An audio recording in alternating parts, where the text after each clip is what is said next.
क्या हुआ भाई, इतना टेंशन में क्यों है?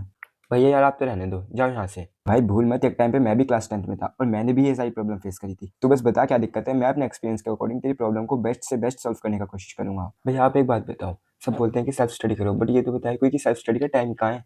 पहले हम स्कूल चले जाते हैं, स्कूल से आते ही फिर हमें कोचिंग जाना होता है।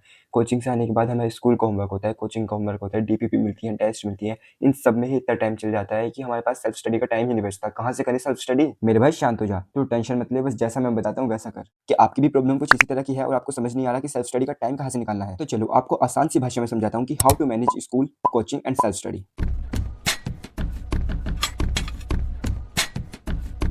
सबसे ज़्यादा समझने की बात तो ये है कि हम सेल्फ स्टडी को इग्नोर नहीं कर सकते, क्योंकि चाहे आप कितनी भी अच्छी कोचिंग में पढ़ो, चाहे कितना भी अच्छा बैच लो, पर बोर्ड्स को फोड़ेगा तो वही जो सेल्फ स्टडी करेगा। अब जो सबसे बड़ा ब्लंडर बच्चे करते हैं वो ये है कि वो school, coaching and self study को अलग-अलग ट्रीट करते हैं, बल्कि आपको इन्हें एक कॉम्बो की तरह ट्रीट करना है जो हर स्टेप पे आपको अपग्रेड एंड अपडेट करता रहेगा। अब एक और बात सुनो, आपको स्कूल और कोचिंग को भी थोड़ा सीरियसली लेना है एंड वहाँ पे खाली फिजिकली प्रेजेंट ना होकर थोड़े मेंटली भी एक्टिव रहना है, ताकि अगर आप कुछ कर भी नहीं रहे और सुन रहे हो, तो आपको एटलीस्ट कुछ ना कुछ समझ तो आ रहा है। क्योंकि जनरली बच्चों का एटीट्यूड कुछ इस तरीके का होता है कि वो सोचते हैं स्कूल या कोचिंग में क्या ही पढ़ेंगे, घर जाके सेल्फ स्टडी से पढ़ लेंगे, बल्कि ये बिल्कुल गलत अप्रोच है। इंस्टेड आपको हर जगह मेंटली प्रेजेंट होना है। आप अगर चीज़ों को अगर ना अच्छे से पढ़कर लेकिन बस खाली टीचर की सुन भी लोगे ना, तो 50 टू 60% चैप्टर तो आपके दिमाग में वैसे ही आ जाएगा, जो कॉन्सेप्ट्स होते हैं। नाउ अब बात करते हैं कुछ ऐसे इंपॉर्टेंट पॉइंट्स के बारे में जो आपको इन सबको अच्छे से मैनेज करने में मदद करेंगे। फर्स्ट पॉइंट, आपको मानना होगा कि आपके स्कूल में बहुत सारे फ्री पीरियड्स होते हैं एंड आप उनमें अपना ऐसे ही बहुत सारा टाइम वेस्ट कर देते हो। मैं स्कूल में आपको पढ़ने के लिए नहीं करा, बट एटलीस्ट जो आपको होमवर्क मिल रहा है या फिर जो आपका वर्क पेंडिंग है, कुछ ऐसे रिटर्न वर्क करना है, कुछ असाइनमेंट बनाना है, वो तो एटलीस्ट आप स्कूल में ही पूरा कर आओ।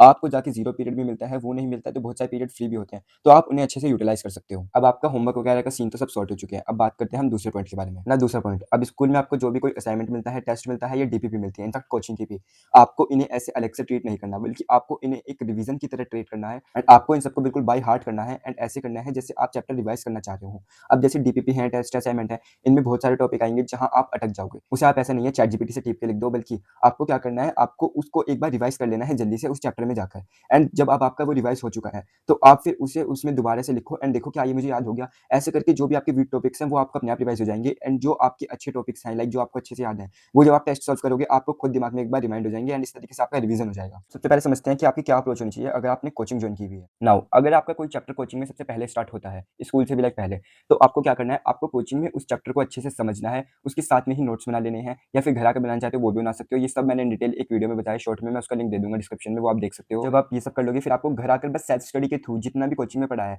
एक बार उसे एनसीईआरटी से या क्वेश्चन प्रैक्टिस के थ्रू ये सब आप अच्छे से याद कर लेना, एक्टिव रिकॉल मेथड के थ्रू से रिवाइज कर लेना एंड ये आपका बिल्कुल टॉप नॉच हो जाएगा टॉपिक। इसके बाद अब जब ये आपका स्कूल में टॉपिक पढ़ाया जाएगा, तो आपको इसमें कुछ ऐसा करना ही नहीं है ज़्यादा मेहनत, क्योंकि आप ऑलरेडी पढ़ चुके हो कोचिंग में, सेल्फ स्टडी के थ्रू भी आपने उसे अच्छे से पढ़ लिया है।